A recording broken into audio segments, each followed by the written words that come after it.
Welcome to 360 Tamil. இன்னைக்கு இந்த வீடியோல நம்ம எந்த படத்தோட எக்ஸ்பிளனேஷன் பத்தி பார்க்க போறோம்னா, பஞ்சாபி லாங்குவேஜ்ல இப்ப ரீசெண்டா வெளியே இருக்க ஒரு சூப்பரான படத்தை பத்தி தான் பார்க்க போறோம்.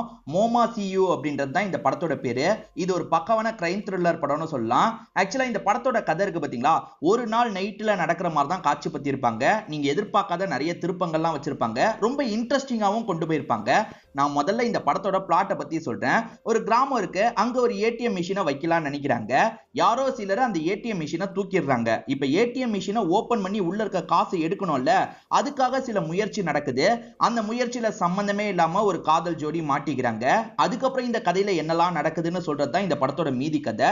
ரொம்பவே சூப்பரா போகும். கைதி படம்லாம் ஒரு ஃபார்மேட்ல இருக்கும்ல, அதே மாதிரி இருக்கும். ஆனா அந்த அளவுக்கு எஃபெக்டிவா இருக்குமான்னு கேட்டீங்கன்னா கிடையாது. இது வேற மாதிரி டீல் பண்ணிருப்பாங்க. கண்டிப்பா உங்களுக்கு பிடிக்கும். எக்ஸ்பிளனேஷனுக்குள்ள போறதுக்கு முன்னாடி வீடியோக்கு ஒரு லைக் போடுங்க. இந்த எக்ஸ்பிளனேஷன் பிடிச்சிருந்ததுன்னா ஐபன்ற ஆப்ஷனை கிளிக் பண்ணி சப்போர்ட் பண்ணுங்க. மேற்கொண்டு பேசி டைம் வேஸ்ட் பண்ணாம நம்ம நேரடியா எக்ஸ்பிளனேஷனுக்குள்ள போயிடலாம். படத்தோட ஸ்டார்டிங் சீனே பஞ்சாப்ல இருக்க ஒரு கிராமத்தை நமக்கு காட்டுறாங்க. இந்த கிராமத்துல ஒரு அரசியல்வாதி இருக்காரு பாத்தீங்களா, ஏடிஎம் மிஷின் வைக்கிறதுக்கான ஏற்பாடு எல்லாத்தையும் பண்ணிடுறாரு. இதுக்கப்புறம் ஏடிஎம்ல உங்களுக்கு தேவைப்படுற காசை நீங்க எடுத்துக்கலாம் அப்படின்ற மாதிரிலாம் சொல்றாரு. மக்கள் எல்லாருமே கொண்டாடுறாங்க. ஒரு நாள் நைட்டு மாஸ்க் போட்ட மாதிரி ரெண்டு பேர் இந்த இடத்துக்கு வராங்க. இந்த ஏடிஎம் எப்படியாவது தூக்கணும்னு நினைக்கிறாங்க. ஆனா அங்க இருந்து நகர்த்த கூட முடியல. என்னடா நகர்த்த கூட முடியல, என்ன பண்றது அப்படின்ற மாதிரி வண்டியை கொண்டு வந்துடுறாங்க. இந்த வண்டியில இந்த மிஷினை தூக்கிட்டு போயிடலாம் அப்படின்ற மாதிரி தூக்கிட்டு போக ஆரம்பிக்கிறாங்க. இந்த ரெண்டு பேர் யாருன்றதை இப்போதைக்கு நமக்கு கிளியரா காட்டல. ஆனா ரெண்டு பேர் சேர்ந்து தூக்கிட்டு போயிருக்காங்கன்னு நமக்கு தெரிய வருது. இப்போ ஒரு லேடியை காட்டுறாங்க. இந்த லேடி வேலைலாம் பார்த்துட்டு இருக்கும் போது திடீர்னு இவங்களுக்கு பிரெக்னன்ட் வலி வர ஆரம்பிச்சிருது. இப்ப வலி வந்த மாதிரி இவங்க கீழே விழுந்தோன்னே இவங்களோட மாமியார் இருக்காங்கல்ல, உடனே ஹாஸ்பிட்டலுக்கு கொண்டு போகணும்னு நினைக்கிறாங்க. அதே மாதிரி பையனுக்கு இன்ஃபார்ம் பண்ணோம் அப்படின்ற மாதிரி பையனுக்கு இன்ஃபார்ம் பண்றாங்க. அந்த பையன் தான் மிஷினை தூக்கி இருக்காரு அப்படின்றது நமக்கு தெரிய வருது. இப்ப அப்படியே கட் பண்ணி அந்த பையனோட சொந்தக்கார தம்பியை நமக்கு காட்டுறாங்க. இவனோட பேரு தீபக் அப்படின்றது. இந்த தீபக் இருக்கான் பாத்தீங்களா, அர்ஜுன் ஒரு பையனை பார்க்கிறதுக்காக வந்திருக்கான். அண்ணன் உன்னை பார்க்கணும்னு கூப்பிடுறாரு, உடனே கிளம்பு அப்படின்ற மாதிரி சொல்றான். இந்த அர்ஜுன் எனக்கு வேலை இருக்குன்னு சொல்றான். அதெல்லாம் ஒண்ணும் இல்ல, அண்ணனை பார்த்துட்டு போயிடுன்ற மாதிரி தீபக் வேகமா அந்த இடத்துக்கு கூட்டு போயிட்டு இருக்கான். இங்கதான் படத்தோட டைட்டில போடுறாங்க. ஆக்சுவலா இந்த தீபக்கோட அண்ணன் பேரு கரண் அப்படின்றது. அந்த கரனும் தீபக்கும் சேர்ந்து தான் மிஷினை தூக்கி இருக்காங்க போல. இப்ப அர்ஜுனையும் இந்த இடத்துக்கு கூட்டு வந்துடுறாங்க. இப்ப அர்ஜுன் வீட்டுக்குள்ள வந்தோன்னே எனக்கு இன்னைக்கு வேலை இருக்கு, கிளம்பணும்ன்ற மாதிரி சொல்லிட்டு இருக்கான். எங்களுக்கு ஒரு சின்ன வேலை இருக்கு, அதை மட்டும் முடிச்சு தந்துட்டு நீ கிளம்பு அப்படின்ற மாதிரி இவங்க ரெண்டு பேருமே சொல்றாங்க. என்ன வேலைன்னு அர்ஜுன் கேட்கும் போது, நீ நல்லா கட் பண்ணுவல, எங்களுக்கு இதை கட் பண்ணி தான்ற மாதிரி இவங்களுமே ஏடிஎம் மிஷினை காட்டுறாங்க. இதை பார்க்குற அர்ஜுனுக்கு தூக்கி வாரி போட்டுது. இந்த ஏடிஎம் மிஷினை நீங்க தான் திருடுனீங்களா அப்படின்ற மாதிரி கேட்கிறாரு. ஏன்னா 2-3 நாளைக்கு திருட்டு போயிருக்கிறத பத்தி நியூஸ்லாம் வந்திருக்கும் போல.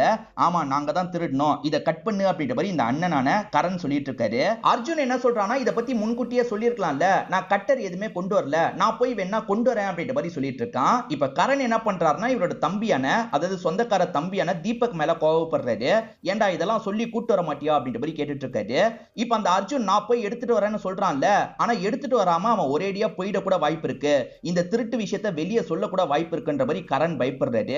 இவரோட சொந்தக்கார தம்பியான தீபக் மேல இவர் ரொம்ப நம்பிக்கை வச்சிருப்பாரு. அவன் கடன் பிரச்சனையில எல்லாம் மாட்டி இருக்கான் போல. அவனுக்குமே காசு தரதா சொல்லி தான் இந்த பிளான்ல சேர்த்திருக்காரு. டே தீபக், நீ போய் இவனுக்கு வேண்டிய பொருள்லாம் வாங்கிட்டு வான்ற மாதிரி சொல்லிட்டாரு. கரனை பொறுத்த வரைக்கும் ஒய்ஃப் நிறை மாத கர்ப்பிணியா இருந்திருப்பாங்க. அவங்களுக்கு செலவு பண்றதுக்கு காசு வேணும்ன்றதுக்காக தான் தூக்கி இருப்பாரு. இப்ப தீபக்கை இங்க இருந்து அனுப்பி விடுறாரு. இப்ப ஊர் மக்கள் எல்லாருமே ஒரு இடத்துக்கு கிளம்பிட்டு இருக்காங்க. இன்னைக்கு கோயில் திருவிழா நடக்க போது போல, அதை பார்க்கறதுக்காக தான் கிளம்பிட்டு இருக்காங்க. இப்ப இந்த தீபக் பையன் இருக்கான் பாத்தீங்களா, ஒரு கடையில பொருள் வாங்குறதுக்காக வந்திருக்கான். இந்த கடை வச்சிருக்க அண்ணன் இருக்காருல, வியாபாரத்தை பார்க்காம அங்க கேம்லாம் விளையாடிட்டு இருக்காரு. வந்த இவனுமே கட்டர் மாதிரி வேணும்ன்ற மாதிரி கேட்கிறான். சின்ன கட்டரா எடுத்து தராரு. இதை விட பெருசு வேணும்ன்ற மாதிரி கேட்கிறான். என்னப்பா தொல்லை பண்ணிட்டு இருக்க அப்படின்ற மாதிரி இவருமே பெரிய கட்டரை எடுத்து தராரு. இதை தாண்டி ஏடிஎம் திருட்ட பத்திலாம் இவங்க ரெண்டு பேர் பேசிட்டு இருக்காங்க. ரெண்டு பேர் இதை பண்ணிருக்காங்க போலன்ற மாதிரிலாம் பேசிட்டு இருக்காங்க.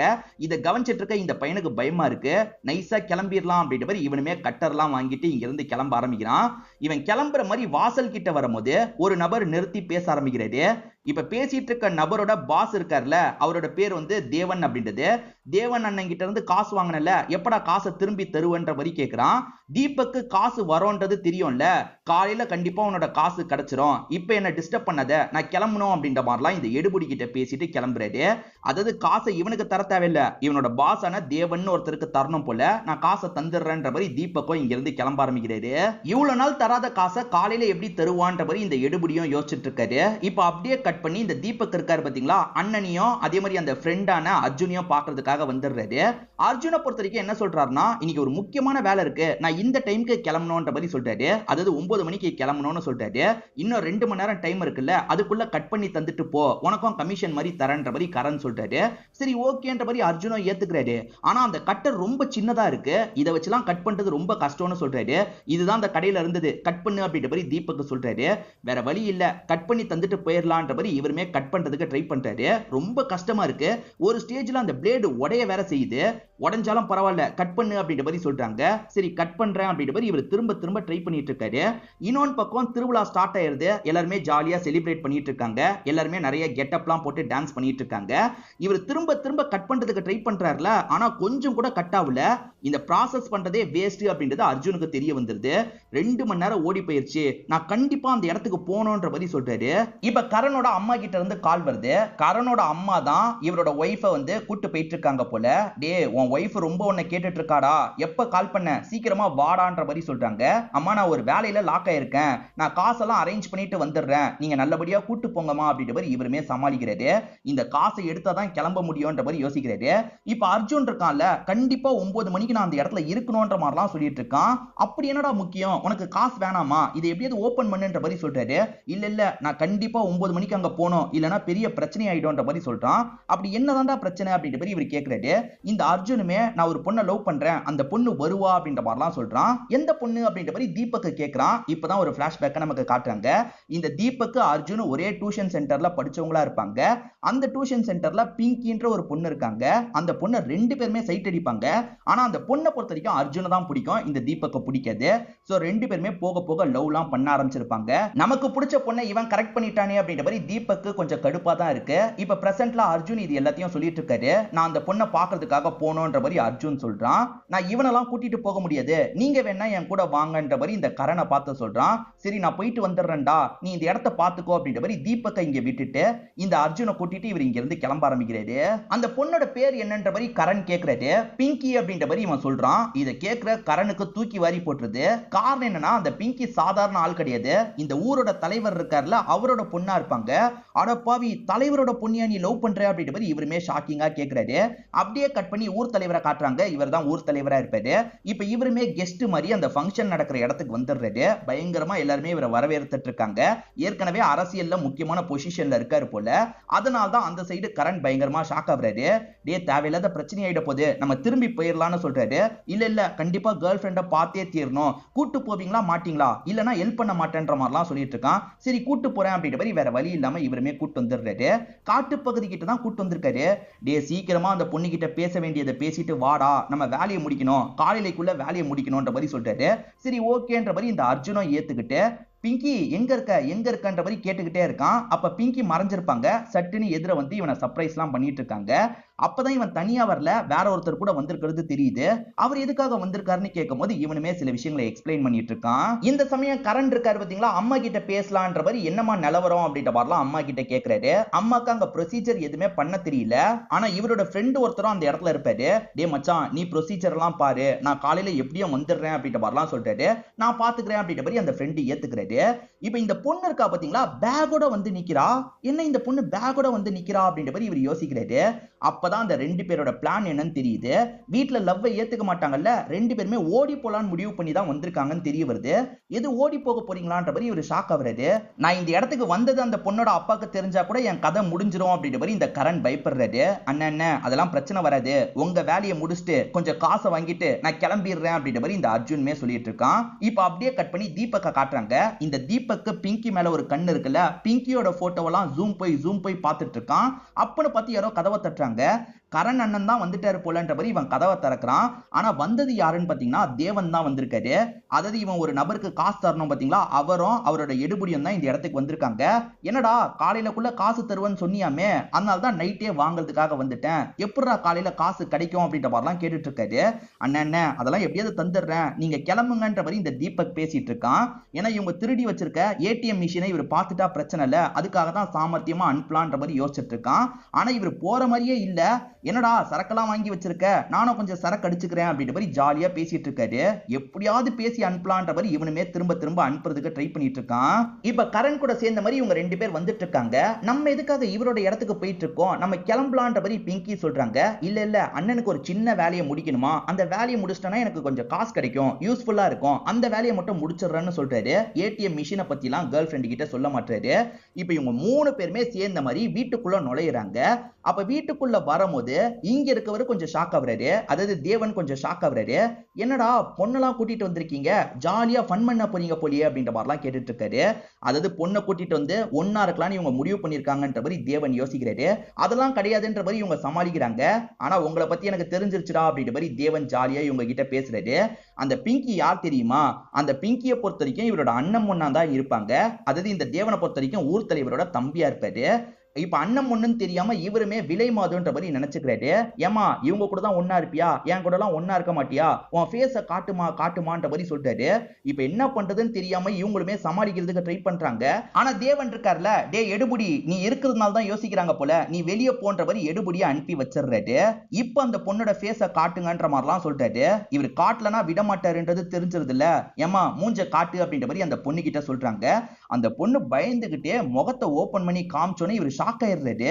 ஏ பிங்கி நீ எப்பத்துல இருந்து இந்த காரியத்தெல்லாம் பண்ண ஆரம்பிச்ச அப்படின்ற மாதிரி கேக்குறாரு. சித்தப்பா அப்படிலாம் கிடையாது சித்தப்பா, நானும் இவனை லவ் பண்றோன்ற மாதிரி சொல்றாங்க. எது இவனை லவ் பண்றியான்ற மாதிரி இந்த தேவன் கோவப்பட்டு இந்த பொண்ணை அட்டாக் பண்றதுக்கு பாக்குறாரு. அப்ப மத்த ஆளுங்க இருக்காங்கல்ல, இவரை அட்டாக் பண்ணலான்ற மாதிரி அட்டாக் பண்ணி லாக் பண்ணிட்டு இருக்காங்க. வெளியே இருக்க எடுபடி எட்டி பார்க்கலான்னு எட்டி பார்க்கறதுக்குலாம் ட்ரை பண்ணிட்டு இருக்கான். தேவன் அவங்க லாக் பண்ணிட்டு இருக்கும் போது வித்தியாசமா சவுண்ட் கேக்குது இல்ல, அந்த மாதிரியான சவுண்ட் வருதுன்ற மாதிரி இவனுமே நினைச்சுக்கிறான். தேவன் ஐயா செம்மையா என்ஜாய் பண்றாரு அப்படின்ற மாதிரிலாம் யோசிச்சுட்டு இருக்கான். ஆனா இவங்க தேவனை இந்த இடத்துல லாக் பண்ணி வச்சிருக்காங்க. இப்ப கொஞ்ச நேரத்துல எடுபடி கதவை தட்டிக்கிட்டே இருக்கான். இவனையும் லாக் பண்ணி தான் ஆகணும் அப்படின்ற மாதிரி உள்ள இருக்கவங்க பேசிக்கிறாங்க. நான் அடுத்து ஒன்னா இருக்கன்ற மாதிரி சொல்லிட்டு இருக்கான். சரி சரி பேண்ட் எல்லாம் கலட்டுன்ற மாதிரி இவங்களுமே கலட்ட சொல்லிட்டு இருக்காங்க. இப்ப திடீர்னு இவன் மண்டையிலேயே ஒரு போடு போடுறாங்க. இவன் மயங்கின மாதிரி கீழே விழுந்துடுறான். இப்ப அந்த தேவனையும் எடுபடியும் சேர்த்து லாக் பண்ணிடுறாங்க. தேவையில்லாம இவனுங்க வேற வந்துட்டாங்களே அப்படின்ற மாதிரி கோவமும் வந்துட்டு இருக்கு. ரொம்ப டைம் இல்ல, சீக்கிரமா கட் பண்ணு அப்படின்ற மாதிரி கரண் சொல்றாரு. அப்பதான் இந்த பொண்ணு பிங்கி இருக்காங்கல்ல, இவங்க ஏடிஎம் திருடிட்டு வந்திருக்காங்கன்றத பாக்குறாங்க. நான் கொஞ்ச நேரம் மட்டும் அர்ஜுன் கிட்ட பேசிட்டு வந்துடுறேன், வெளியே போய் பேசிட்டு வந்துடுறேன்ற மாதிரி சொல்றாங்க. சரி ஓகேன்ற மாதிரி கரணம் இவங்க 2 பேரையும் வெளியே அனுப்பிடுறாரு. இப்ப வெளியே வந்தோனே பிங்கி கோவப்பட்டு அர்ஜுன் அடிக்கிறாங்க. உன்னை நம்பி தானே உன் கூட வரலான்னு முடிவு பண்ண, எதுக்காகடா இந்த திருட்டு வேலை பண்ணன்ற மாதிரி கேக்குறாங்க. சத்தியமா இந்த திருட்டுக்கும் எனக்கும் சம்பந்தமே கிடையாது, இந்த இதை ஓபன் பண்ணி தந்தா காசு தரேன்னு சொன்னாங்க, அதுக்காக தான் ஹெல்ப் பண்ணலாம்னு நினைச்சேன், எனக்கும் இதுக்கும் சம்பந்தம் கிடையாதுன்னு சொல்றாரு. ஆனா இந்த பிங்கி ஏத்துக்க மாட்டாங்க. என்கிட்ட போய் சொல்றல, இதுக்கப்புறம் உன்னை நம்பி நான் வரமாட்டேன், நான் கிளம்புறேன்ற மாதிரி இங்க இருந்து கிளம்ப போறாங்க. பிங்கி நில்லு நில்லுன்ற மாதிரி இவரும் பின்னாடியே போயிட்டு இருக்காரு. என்ன வெளியே பேசுறதுக்கு போனவங்க இன்னும் வரலன்ற மாதிரி உள்ள இருக்கவங்க யோசிச்சுட்டு இருக்காங்க. டே போய் செக் பண்ணு அப்படின்ற மாதிரி கரணம் தம்பி தீபக் கிட்ட சொல்றாரு. தீபக்க செக் பண்றதுக்காக வெளியே வரும்போது தான் அவங்க 2 பேருமே இல்லன்றது தெரிய வருது. 2 பேருமே தப்புச்சிட்டாங்கன்ற மாதிரி கரண் கிட்ட சொல்றாரு. எது தப்புச்சிட்டாங்களா அப்படின்ற மாதிரி கரண் பயங்கரமா கோவப்படுறாரு. இப்ப கரண்மே தேவனோட கன் எடுத்து செக் பண்ணலான்ற மாதிரி செக் பண்றாரு. ஆனா அவங்க பக்கத்துல இருக்க மாதிரியே தெரியல.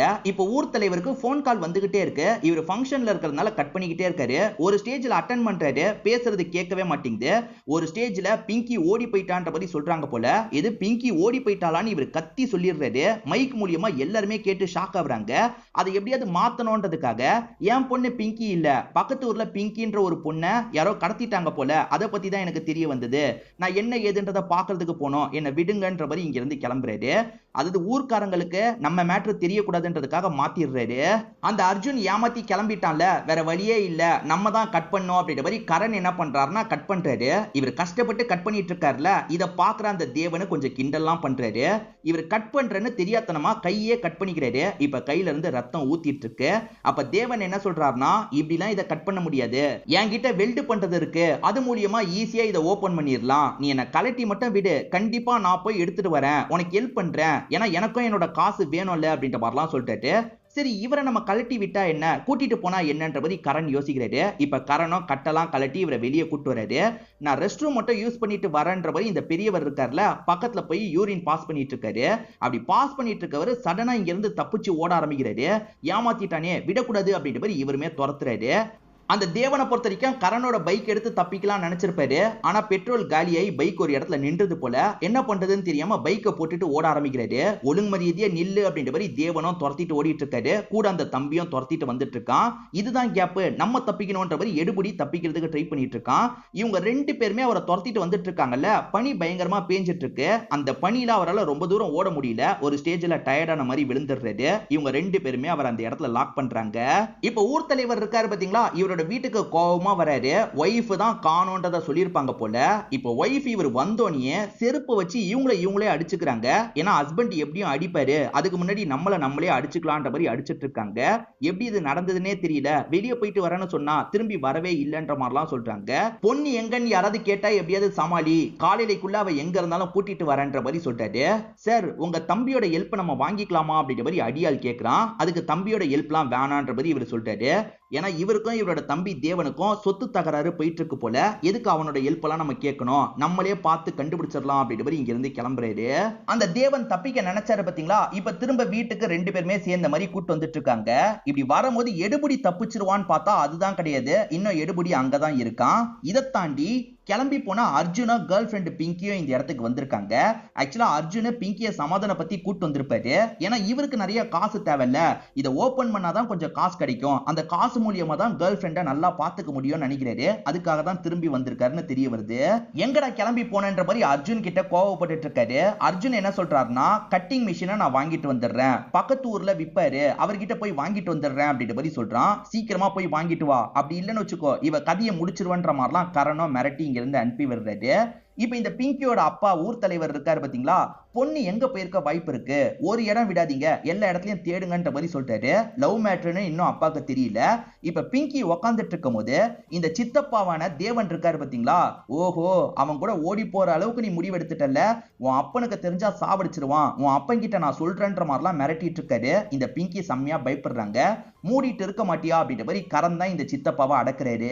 இப்ப அந்த கட்டிங் மிஷினை வாங்குறதுக்காக யார் யார் வந்திருக்காங்கன்னா, அர்ஜுனும் அவரோட ஃப்ரெண்டான தீபக்கும் வந்திருக்காங்க.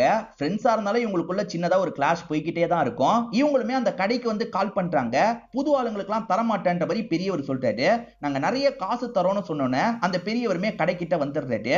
நானும் கூட வருவேன், ஏன்னா நீங்க மிஷினை திருடிட்டீங்கன்னா நான் என்ன பண்றது, நான் கூட வந்து அந்த வேலையை பண்றேன்ற மாதிரி சொல்றாரு. இவர் எப்படி கூட கூட்டு போறது அப்படின்ற மாதிரி யோசிக்கிறாங்க. சரி ஓகே நீங்களும் வாங்கன்ற மாதிரி சொல்றாங்க. இவருமே இவங்க கூட வண்டியில டிராவல் பண்றாரு. இந்த ரூம்குள்ள தான் வேலை இருக்கு, உள்ள வாங்கன்ற மாதிரி சொல்றாங்க.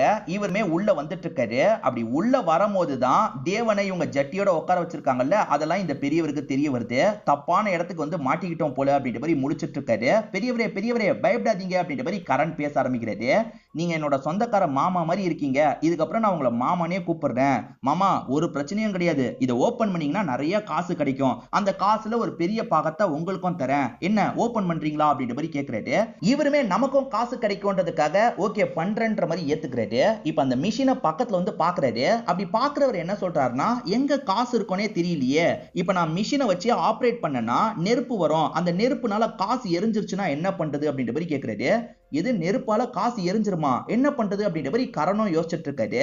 அப்ப அந்த சித்தப்பா தேவன் இருக்கார்ல, டே முன்னாடி இருக்க கொஞ்சம் காசு தான் எரியும், முழு காசெல்லாம் எரியாது, எது நடந்தாலும் பாத்துக்கலாம், என் காசுல கூட நான் கொஞ்சம் கழிச்சுக்கிறேன், அதனால ஓபன் பண்ண சொல்லுன்ற மாதிரி தேவன் சொல்றாரு.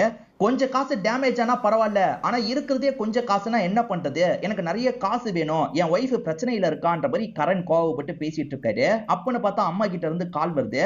அம்மாவும் என்னடா காசை ரெடி பண்ணிட்டியா, சீக்கிரமா வாடா, எனக்கு பயமா இருக்கு அப்படின்ற மாதிரி சொல்றாங்க. அம்மா நான் எப்படியாவது காசோட வந்துடுறேன், நான் ஆல்மோஸ்ட் கிளம்பிட்டேன், சீக்கிரமா வந்துடுறேன் அப்படின்ற மாதிரிலாம் சமாளிச்சிட்டு இருக்காரு. இப்ப கையெழுத்தெல்லாம் போட சொல்றாங்கல்ல, அம்மா கையெழுத்து போடவான்னு கேட்கும் போது இவருமே போடுங்கன்ற மாதிரி சொல்றாரு. இப்ப கரண்ட் இருக்கார்ல, சரி சில நோட்டு எரிஞ்சா பரவாயில்ல வேலையை ஆரம்பிங்கன்னு சொல்றாரு. அந்த பெரியவர் வேலையை ஆரம்பிக்கிறதுக்கு தீப்பெட்டி வேணும் போல, தீப்பெட்டியை கொண்டு வராம வந்திருப்பாரு. தீப்பெட்டி வேணும்ன்ற மாதிரி கேட்கிறாரு. கரண் கிட்ட ஒரு தீப்பெட்டி இருக்கும், ஆனா அதுல குச்சி காலி ஆயிருது போல, என் கிட்ட தீப்பெட்டி இல்லன்ற மாதிரி சொல்றாரு. சரி மத்தவங்க கிட்ட இருக்கான்னு விசாரிச்சு பார்த்தா யார்கிட்டயுமே இல்ல. இப்ப நேரா அந்த பெரியவர்கிட்ட வந்து கோவப்படுறாரு. யோ இந்த வேலை தான் பார்க்க வரேன்னு தெரியுதுல, வரும்போதே தீப்பெட்டி பாக்ஸை எடுத்துட்டு வர மாட்டியான்ற மாதிரி கண்டமேனிக்கு திட்டுறாரு. அப்பதான் கரனுக்கு ஒரு விஷயம் தோணுது. ஆக்சுவலா கரண் கொஞ்ச நேரத்துக்கு முன்னாடி நிறைய குச்சை வந்து காது குடையிறதுக்குலாம் யூஸ் பண்ணி போட்டிருப்பாரு. அது ஏதாவது கிடைச்சா கூட நல்லா இருக்கும்ன்ற மாதிரி தேடி பாக்குறாரு. பார்த்தா அந்த குச்சி கூட இவருக்கு கிடைக்க மாட்டேங்குது. செம்மையா கோவப்பட்டு இருக்காரு. இப்ப யாரையாவது வாங்க அனுப்பலானா யாரையும் நம்ப முடியல. ஒருவேளை அப்படியே பயந்து போயிட்டா என்ன பண்றது அப்படின்ற மாதிரிலாம் யோசிக்கிறாரு. இப்ப அப்படியே கட் பண்ணி ஒரு வீட்டை நமக்கு காட்டுறாங்க. அந்த வீட்டுல இந்த ஊர் தலைவர் ஆளுங்களோட உட்காந்துட்டு இருக்காரு. அந்த வீடு ஒரு மாஸ்டரோட வீடு போல. ஃபேமிலியோட மாஸ்டர் வந்தோன்னே இப்ப உட்காந்துட்டு இருக்கவங்க எல்லாம் பார்த்து பயங்கரமா ஷாக் ஆயிடுறாரு. வாங்க மாஸ்டர், உங்களை பாக்குறதுக்காக தான் வெயிட் பண்ணிட்டு இருக்கேன் அப்படின்ற மாதிரி இந்த ஊர் தலைவரும் கொஞ்சம் வில்லத்தனமா சொல்றாரு. இப்ப என்ன பண்றது அப்படின்ற மாதிரி கரண் யோசிக்கிறாரு. அந்த அர்ஜுனை நம்பி அனுப்ப முடியாதுடா, அவன் ஓடி போக கூட வாய்ப்பு இருக்கு. அதனால நீ தான் தீப்பெட்டியை ஏற்பாடு பண்ணும். உன் வீடு பக்கத்துல தானே இருக்கு. உன் அப்பாக்கு சிகரெட் பிடிக்கிற பழக்கம் இருக்குல்ல, எப்படியாவது தீப்பெட்டியை உசார் பண்ணிட்டு வான்ற மாதிரி சொல்றாரு. சரி ஓகேன்ற மாதிரி இந்த தீபகம் இங்க இருந்து கிளம்ப ஆரம்பிக்கிறான். எதுக்காக இந்த மாஸ்டரை பாக்குறதுக்காக வந்திருக்காருன்னா, இந்த மாஸ்டர் கிட்ட தான் பிங்கி படிச்சிருப்பாங்க போல. பசங்க பொண்ணுங்களை ஒன்னா உட்கார வைக்காதன்னு எத்தனை வாட்டி அவங்கிட்ட சொல்லியிருக்கேன். அதை மீறியே நீ ஒன்னா உட்கார வச்ச. இப்ப எவனோ ஒருத்தன் என் பொண்ணை கரெக்ட் பண்ணி கூட்டிட்டு போயிட்டான் போல. அது யாருன்றத நீ தான் சொல்றன்ற மாதிரி மிரட்டுறாரு. ஆக்சுவலா பிங்கியை பொறுத்த வரைக்கும் அர்ஜுன் கிட்ட தான் கொஞ்சம் க்ளோஸா பழகி இருப்பாங்க. சோ அர்ஜுன் தான் இதை பண்ணிருக்க வாய்ப்பு இருக்குன்ற மாதிரி இந்த மாஸ்டர் யோசிக்கிறாரு. அப்ப அர்ஜுனை லாக் பண்ணோம் அப்படின்ற மாதிரி ஊர் தலைவரும் யோசிக்கிறாரு. இப்ப தீபக் இருக்கான் பாத்தீங்களா, பக்கத்துல இருக்க இவனோட வீட்டுக்கு வந்துடுறான். இவனோட அப்பா நல்லா தூங்கிட்டு இருக்காரு. அவர் எப்பவுமே தீப்பெட்டியை வச்சிருப்பாரு போல. அவர் தலைக்கு கீழே தான் வச்சிருப்பாரு. அப்பாக்கு தெரியாம எடுக்கணும்ன்ற மாதிரி இவன் யோசிக்கிறான். இப்ப பொறுமையா கையெல்லாம் வெட்டி எடுத்துட்டு இருக்கான். அப்பா முடிக்கிற மாதிரி இருக்கும் போது பயப்படுறான். இப்ப அப்படியே கட் பண்ணி நமக்கு தேவனை காட்டுறாங்க. போனவன் திரும்பி வருவான்னு நினைக்கிறியா? கண்டிப்பா வரமாட்டான். இங்க சூழ்நிலை எல்லாம் கையை மீறி போயிருச்சுல, பயத்துல அவன் திரும்பி வராம வீட்லயே இருந்துருவான் அப்படின்ற மாதிரி சொல்றாரு. ஆனா அதை கேட்கிற கரண் இருக்காருல, எனக்கு தீபக் மேல நம்பிக்கை இருக்கு, அவன் கண்டிப்பா திரும்பி வருவான் அப்படின்ற மாதிரிலாம் இந்த தேவன் கிட்ட சொல்லிட்டு இருக்காரு. இப்ப தீபக் இருக்கான் பாத்தீங்களா, கஷ்டப்பட்டு அப்பாவுக்கு தெரியாம எடுத்துடுறான். சந்தோஷமா இப்ப கிளம்பலாம்னு நினைக்கும் போது தீப்பெட்டி எவ்வளவு இருக்கு பாக்கலான்ற மாதிரி உள்ள வந்து குச்சியை பார்த்தா 2 குச்சி தான் இருக்கு. இப்ப இதுவும் ஒர்க் அவுட் ஆகலனா என்ன பண்றது? நம்ம ஒரு தீப்பெட்டி பாக்ஸையே முழுசா தான் எடுக்கணும்ன்ற மாதிரி யோசிக்கிறான். அப்ப தீப்பெட்டி பாக்ஸ் எல்லாம் கொஞ்சம் அடிஷனலா வாங்கி கபோர்ட்ல வச்சிருப்பாரு போல. அதை ஓபன் பண்ணி இவன் எடுக்கலாம்னு நினைக்கும் போது அப்பாவும் அம்மாவும் முடிச்சிடுறாங்க. என்னடா பண்ணிட்டு இருக்க அப்படின்ற மாதிரிலாம் கேக்குறாங்க. இவனை பொறுத்த வரைக்கும் சிகரெட்டை தான் திருட பார்த்திருக்கான்ற மாதிரி அப்பா யோசிக்கிறாரு. அப்பா நான் சிகரெட் எல்லாம் எடுக்க நினைக்கலப்பா, தீப்பெட்டியை தான் எடுக்கலாம்னு நினைச்சேன்ற மாதிரி சொல்றான். அப்பா நம்ப மாட்டாரு. இவனுக்கு நிறைய கெட்ட பழக்கம் வந்துருச்சு போலடி, இவனெல்லாம் வீட்டை விட்டு போக விடக்கூடாது, ரூம்லயே லாக் பண்ணி வைக்கலான்ற மாதிரி அப்பா சொல்றாரு. நான் கரண் அண்ணனை பாக்குறதுக்கு போனோன்ற மாதிரிலாம் சொல்றான். ஆனா பேரண்ட்ஸ் ஏத்துக்காம ஒரு ரூம்ல போட்டு இவனை லாக் பண்ணி வச்சிடுறாங்க. அவன் வரதுக்கு லேட் ஆகிக்கிட்டே இருக்குல்ல, கரண்மே கொஞ்சம் பயப்படுறாரு. என்னப்பா அவனை நீ ரொம்ப நம்புன, அவன் உன்னை ஏமாத்திட்டான் போலியே அப்படின்ற மாதிரி இவங்க 2 பேருமே கிண்டல் பண்ணிட்டு இருக்காங்க. இப்ப கரனுக்குமே அவன் வரமாட்டான்ற மாதிரி தோண ஆரம்பிச்சிருது. இப்ப என்ன பண்றது அப்படின்ற மாதிரி யோசிக்கிறாரு. சரி பேசாம அடுத்த அர்ஜுன் அனுப்பி விட்டா என்னன்ற மாதிரி யோசிக்கிறாரு. அர்ஜுன் நீ சீக்கிரமா போய் தீப்பெட்டியை கொண்டு வரணும், அப்படி இல்லைன்னு வச்சுக்கோ இவ கதையை முடிச்சிருவேன் அப்படின்ற மாதிரிலாம் மிரட்டுறாரு. சரி சரி நான் வாங்கிட்டு வந்துடுறேன் அப்படின்ற மாதிரி இவனுமே இங்க இருந்து கிளம்புறான். ஏறக்குறைய இன்னும் கொஞ்ச நேரத்துல விடியவே போகுது. நம்ம வேலையை முடிக்கணும்னு நினைச்சுமே முடிக்க முடியுமான்ற மாதிரி கரனுக்கு லைட்டா நம்பிக்கை போயிட்டு இருக்கு. இப்ப நம்ம ஹீரோவான அர்ஜுன் இருக்காரு பாத்தீங்களா, தீப்பெட்டி வாங்குறதுக்காக பெட்டி கடைக்கு வந்துடுறாரு. அந்த அண்ணன் இவர்கிட்ட நல்ல விதமா பேசுவார் போல. ஊர் தலைவரோட பொண்ணை எவனோ தூக்கிட்டு போயிட்டான் போல. டே நீ கூட அந்த பொண்ணு பின்னாடி சுத்தி சுத்தி வந்தல்ல, நீ தான் நான் நினைச்சேன்ற மாதிரி சொல்றாரு. இல்லனே நாங்க 2 பேர் ஃப்ரெண்ட்ஸ் தான் அப்படின்ற மாதிரி இவருமே சமாளிக்கிறாரு. அண்ணன் தீப்பெட்டி வேணும்ன்ற மாதிரி கேக்குறாரு. தீப்பெட்டியா வீட்டுக்குள்ள தான் இருக்கும், இரு எடுத்துட்டு வரேன் அப்படின்ற மாதிரி தீப்பெட்டி எடுக்கிறதுக்காக இவர் கடைக்குள்ள போறாரு. அது வீட்டுக்கு பக்கத்துல தான் கடை இருக்கும். அந்த மாதிரி வீட்டுக்குள்ள போறாரு. போனவர் ரொம்ப நேரம் திரும்பி வரல. என்ன இவர் ரொம்ப நேரம் திரும்பி வரலன்ற மாதிரி அர்ஜுன் இருக்கான்ல, அவரை பார்க்கிறதுக்காக உள்ள நுழையறான். அப்படி உள்ள நுழைஞ்சோனே அந்த அண்ணன் என்ன பண்றாருன்னா சட்டுன்னு கதவை லாக் பண்ணிடுறாரு. உன் கூட தான் பிங்கி இருக்கான்றது தெரிஞ்சிருச்சுடா அப்படின்ற மாதிரிலாம் சொல்லிட்டாரு. இப்ப இவனுமே தப்பிக்கிறதுக்கு என்னென்னமோ பண்றான். இப்ப தப்பிச்சு கிளம்பலாம்னு நினைக்கிறதுக்குள்ள பிங்கியோட அப்பா இருக்காரு பாத்தீங்களா, ஆளுங்களோட மொத்தமா வந்து இவனை லாக் பண்ணிடுறாரு. இப்ப தேவன் இருக்காருல, அர்ஜுனா உன்னை ஏமாத்திட்டான்ற மாதிரி கிண்டல் பண்றாரு. ஒன்னிய ஏமாத்திட்டான்ற மாதிரி அந்த அண்ணன் பொண்ணை பார்த்து கிண்டல் பண்ணிட்டு இருக்காரு. அந்த பொண்ணு முறைச்சு பார்த்துட்டு இருக்காங்க. இப்பதான் கரனுக்கு அம்மா கிட்ட இருந்து கால் வருது. கரணே நம்ம மோசம் போயிட்டா அப்படின்ற மாதிரி அம்மா அழுவுறாங்க. அதாவது ஒய்ஃபும் குழந்தையும் இறந்து போயிட்டதா அம்மா சொல்றாங்க போல. இதை நினைச்சு பயங்கரமா இவர் ஃபீல் பண்றாரு. ஆக்சுவலா இவரும் இவரோட ஒய்ஃபும் லவ் பண்ணி 10 வருஷத்துக்கு முன்னாடியே கல்யாணம் பண்ணியிருப்பாங்க. ஒய்ஃபு கூட இவர் பழகினதெல்லாம் யோசிச்சு பாக்குறாரு. பயங்கரமா ஃபீல் பண்ணிட்டு இருக்காரு. போச்சு எல்லாமே போச்சுன்ற மாதிரி புலம்பிக்கிட்டே இங்க இருக்கவங்க கிட்ட பேச ஆரம்பிக்கிறாரு. எனக்கும் என்னோட ஒய்ஃபுக்கும் கல்யாணம் ஆகி 10 வருஷம் ஆச்சு. ஏற்கனவே 2 வாட்டி கரு கலைஞ்சிருச்சு. இந்த வாட்டி எல்லாமே சரியா அமைஞ்சிடணும். செலவு எல்லாத்தையும் நம்ம மேனேஜ் பண்ணிக்கணும்ன்றதுக்காக தான் இந்த விஷயத்த பண்ணேன். ஆனா இப்ப என்னோட ஒய்ஃபு குழந்தை இறந்து போயிட்டாங்க. அவ்வளவுதான் எல்லாமே முடிஞ்சு போயிருச்சு அப்படின்ற மாதிரிலாம் ஃபீல் பண்றாரு. அப்பன்னு பார்த்தா அம்மா கிட்ட இருந்து திரும்பி கால் வருது. நம்ம பையன் தான் பிறக்கும்னு நினைச்சோம்லடா, பொண்ணு பிறந்துருச்சு அப்படின்ற மாதிரி அம்மா சொல்றாங்க. ஏமா அதுதான் பிரச்சனையா? என் ஒய்ஃபுக்கும் குழந்தைக்கும் எந்த ஒரு பாதிப்பும் இல்லல அப்படின்ற மாதிரி கேக்குறாரு. அவங்களாம் ஓகேவா தான் இருக்காங்கன்னு அம்மா சொன்னோன்னே இவருக்கு நிம்மதி வருது. எனக்கு பெண் குழந்தை பிறந்திருக்கு அப்படின்ற மாதிரி சந்தோஷமா சொல்றாரு. இப்ப இவரு ஹாஸ்பிட்டல்ல காசை கட்டணும் பாத்தீங்களா, அதுக்காக இந்த காசை எப்படியாவது நம்ம எடுக்கணும், சீக்கிரமா காசை எடுத்துட்டா கிளம்பலாம், ஒய்ஃபை பார்க்கலாம்னு யோசிக்கிறாரு. அர்ஜுனை லாக் பண்ணவங்க அடி அடின்னு அடிக்கிறாங்க. ஆனா அர்ஜுன் எதுவுமே சொல்ல மாட்டாரு. சரி இவரோட போன் மூலியமா ஏதாவது கண்டுபிடிக்கலான்ற மாதிரி இவங்க செக் பண்றாங்க. போன்ல எல்லாத்தையும் கிளியர் பண்ணிருப்பாரு போல, எதையும் இவங்களால கண்டுபிடிக்க முடியல. அப்பன்னு பார்த்து இவரோட போனுக்கு தேவன் கிட்ட இருந்து கால் வருது. என்ன நம்ம தம்பி கிட்ட இருந்து கால் வருதுன்ற மாதிரி இவருமே ஸ்பீக்கர்ல போட்டு அர்ஜுனை பேச வைக்கிறாரு. ஆக்சுவலா எதிர இருந்து கால் பண்ணது யாருன்னு பாத்தீங்கன்னா அந்த கரண் தான். உன் கேர்ள் ஃபிரெண்டை நான் சாவடிச்சிருவேன், ஒழுங்கா இந்த இடத்துக்கு வான்ற மாதிரி சொல்லிட்டாரு.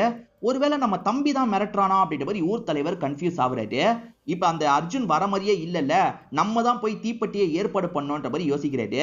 அங்கிள் நான் வர வரைக்கும் கண்ணை காமிச்சு உங்களை மிரட்டி வச்சிருங்க, நான் சீக்கிரமா வந்துடுறேன் அப்படின்ற மாதிரி அந்த பெரியவர்கிட்ட பொறுப்பை ஒப்படைச்சிட்டு இவரும் இங்க இருந்து கிளம்புறாரு. இப்ப இந்த பெரியவரோட வேலை என்னன்னா இவங்க 3 பேருமே கிளம்பாம பாத்துக்கணும். பெரியவருமே கண்ணை காமிச்சு இவங்க 3 பேரையும் மிரட்டிட்டு இருக்காரு.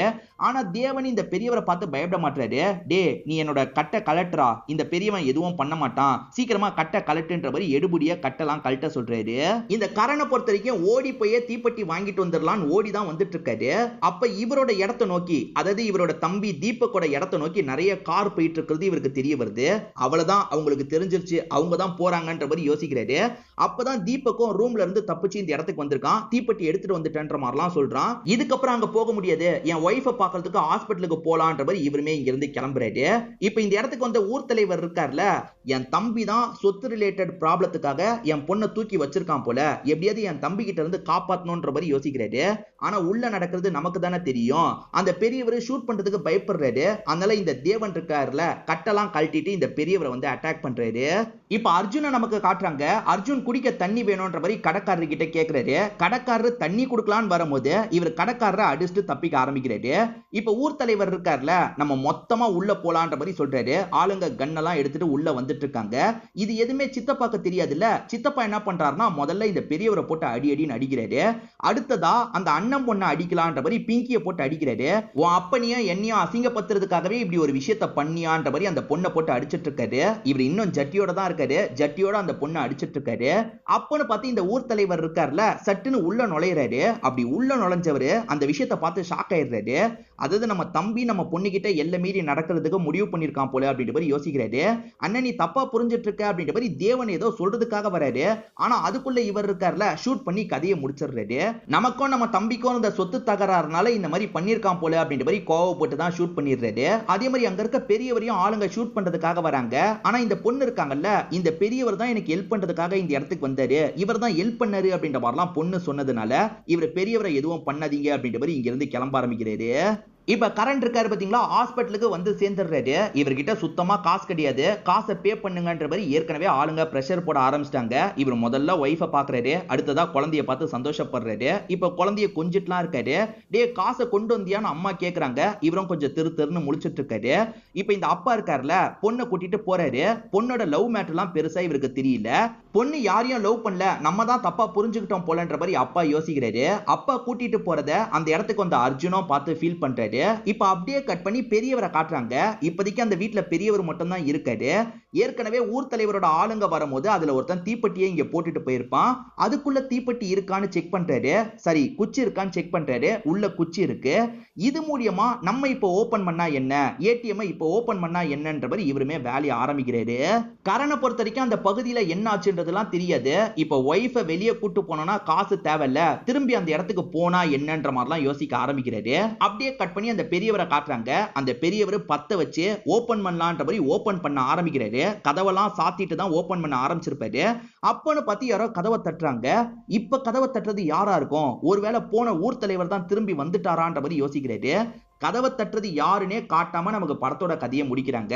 ஒன்னு அர்ஜுன் கூட இந்த இடத்துக்கு வந்து கதவை தட்டி இருக்கலாம், அப்படி இல்லைன்னா கரண் கூட இங்க என்ன நிலவரம்ன்றதை தெரிஞ்சுக்கிறதுக்காக வந்து கதவை தட்டி இருக்கலாம். அப்படி இவங்க 2 பேருமே வரலன்னா வேற ஏதோ ஒரு புது பிரச்சனை தான் வரப்போகுது, அதாவது இந்த காசு எடுக்கிறதுக்கு வேற ஒரு பிரச்சனை வரப்போகுதுன்ற மாதிரி காமிச்சு கூட நமக்கு படத்தோட கதையை முடிச்சிருக்கலாம். கதவை தட்டினது யாருன்றதை காட்டாமே நமக்கு படத்தோட கதையை முடிச்சிருவாங்க. கண்டிப்பா இந்த படத்தோட கதையும் என்னோட எக்ஸ்பிளனேஷனும் உங்களுக்கு பிடிச்சிருக்கும்னு நம்புறேன். இந்த வீடியோ உங்களுக்கு பிடிச்சிருந்ததுன்னா லைக் பண்ணுங்க, கமெண்ட் பண்ணுங்க, மறக்காம 360 தமிழ் சேனலை சப்ஸ்கிரைப் பண்ணுங்க. தொடர்ச்சியா இந்த மாதிரி வீடியோக்கள் வந்துகிட்டே தான் இருக்கும்.